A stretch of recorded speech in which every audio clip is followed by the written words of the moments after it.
The recent storm caused havoc up and down our coast, but for one man, he couldn't get enough. He saved barrels of rainwater, and he got the idea from a News Channel 3 report.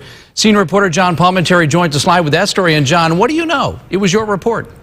Well, I can tell you one thing. We all know that the cheapest water is rainwater. When John Dickson saw our report recently here on News Channel 3, he made a plan to capture and save some rainwater. At the same time, he wanted to save what's left in the dwindling Kachuma Lake supply in the San Ynez Valley, and also to find a way to bring his overall water bill down.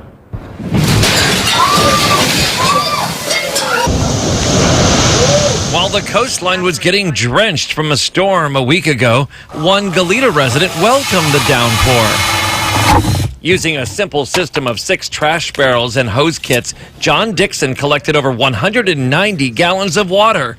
He saw the idea in a story we aired about a month ago about pre-made and homemade rain barrels. All the first parts I bought were from Home Improvement Center based on that story, and I just kind of took it from there. And this was about $11. Dickson will water by hand, he says, instead of attaching a hose. Using the rainwater on his new fruit trees, he says, will be the best for his apples, lemons, blueberries, and mangoes. Each one, I did a lot of research, takes about 3 gallons a week.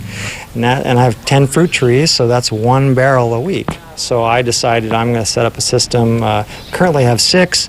I'm going to set up a system of 12 barrels. So after a rainstorm, which normally supplies the fruit trees for a week or 2 at most, now will last all summer. The system diverts water from the downspout, and it fills 6 barrels in about 3 hours of rain. Once the barrels are full, it stops taking water and the water continues down the gutter. Instead of using one large tank or barrel on the spout, Dickson connected multiple 32-gallon barrels together. I found this one kit made by Fiskars. It's a barrel connector kit, and it allowed me to connect all the barrels I wanted. With the parts and barrels, his system, which he will use over and over, cost about $120. And it will help save the dwindling Kachuma Lake water during the drought. It's not to try to save money, it's to try to keep Lake Kachuma from becoming puddle Kachuma.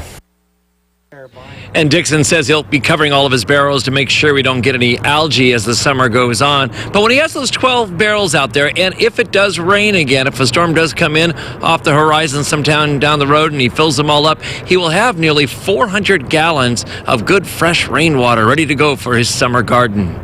In Santa Barbara, John Palmentary, News Channel 3. A shark sighting